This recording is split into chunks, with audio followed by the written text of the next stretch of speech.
नमस्कार दोस्तों, मेरा नाम है शशांक और आप देख रहे हैं पॉलिटिकल राउंड अप।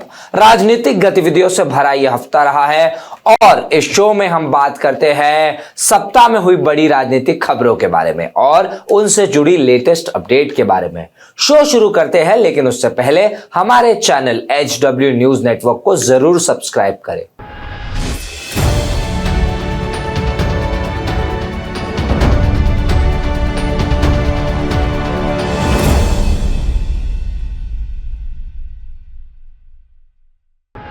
सबसे पहले बात रविवार 2 जून 2024 की। रविवार को इंडिया गठबंधन के नेताओं ने शनिवार को आए एग्जिट पोल्स को नकारा। सभी एग्जिट पोल्स ने भारतीय जनता पार्टी को बहुमत के आंकड़े से बहुत आगे बताया था। कांग्रेस नेता राहुल गांधी ने तो यह भी कह दिया कि ये एग्जिट पोल्स नहीं, मोदी मीडिया पोल है। और जब उनसे पूछा गया कि इंडिया को कितनी सीट आएगी तो उनका जवाब था, सिद्धू मूसेवाला का गाना तो सुना है ना, 295।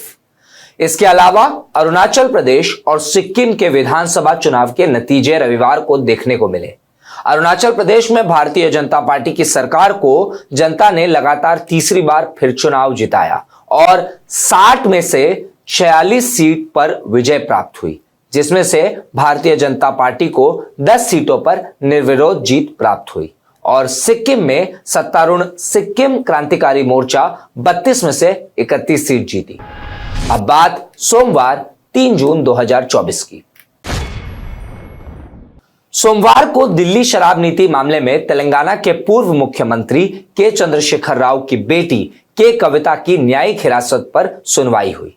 दिल्ली की राउज एवेन्यू कोर्ट ने के कविता की न्यायिक हिरासत को 3 जुलाई तक के लिए बढ़ा दिया है। सप्ताह में आगे चलते हुए सीबीआई ने उनके खिलाफ चार्जशीट भी फाइल की। अब बात मंगलवार 4 जून 2024 की। मंगलवार को लोकसभा चुनाव के नतीजों का ऐलान हुआ। एग्जिट पोल्स भी गलत हुआ, विपक्ष का भी अनुमानित आंकड़ा गलत हुआ और अलग ही रिजल्ट्स देखने को मिले। 543 सीटों में से 294 सीट एनडीए के खाते में गई और इंडिया गठबंधन को 232 सीट मिली। अब क्योंकि किसी पार्टी के पास 272 का आंकड़ा अकेले नहीं है, इसीलिए हर प्रकार की अटकलें लगना शुरू हो गई। कौन सी पार्टी किस गठबंधन के साथ होगी और क्या प्रधानमंत्री मोदी तीसरी बार पीएम बन भी पाएंगे या नहीं। अब बात बुधवार 5 जून 2024 की। बुधवार को दिन भर अटकलें लगती रही कि क्या इंडिया अलायंस की सरकार बन सकती है, क्या नीतीश कुमार फिर पलटी मारेंगे, क्या चंद्रबाबू नायडू इंडिया संग जाएंगे। लेकिन इन सभी अटकलों को रोक लग गई जब रात को इंडिया गठबंधन की बैठक के बाद यह निर्णय किया गया कि फिलहाल इंडिया गठबंधन विपक्ष में बैठेगा और सही वक्त आने पर सही निर्णय लेने की बात कही गई।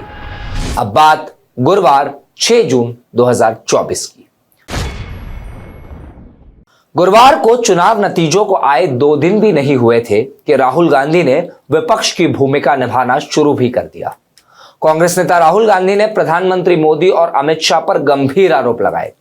गांधी ने एग्जिट पोल्स के बाद आए स्टॉक मार्केट के उछाल और नतीजों के बाद आई प्रचंड गिरावट पर सवाल उठाए।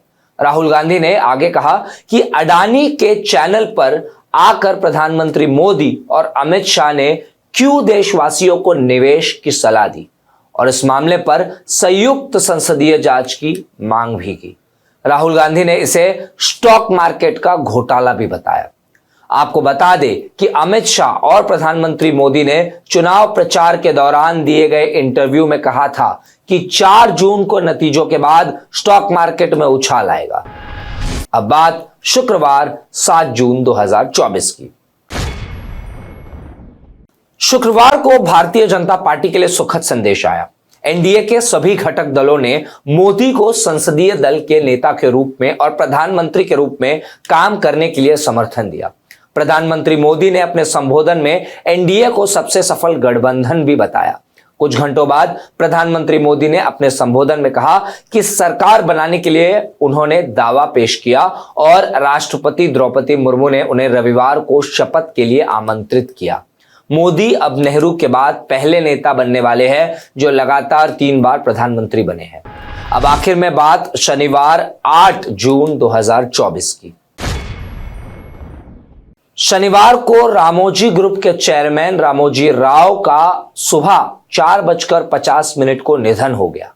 उन्होंने हैदराबाद के स्टार हॉस्पिटल में 87 साल की उम्र में अंतिम सांस ली। रामोजी 5 जून से आईसीयू में भर्ती थे। वे हार्ट से जुड़े दिक्कतों से जूझ रहे थे। पॉलिटिकल राउंडअप के इस एपिसोड में बस इतना ही। अब मुलाकात होगी अगले सप्ताह।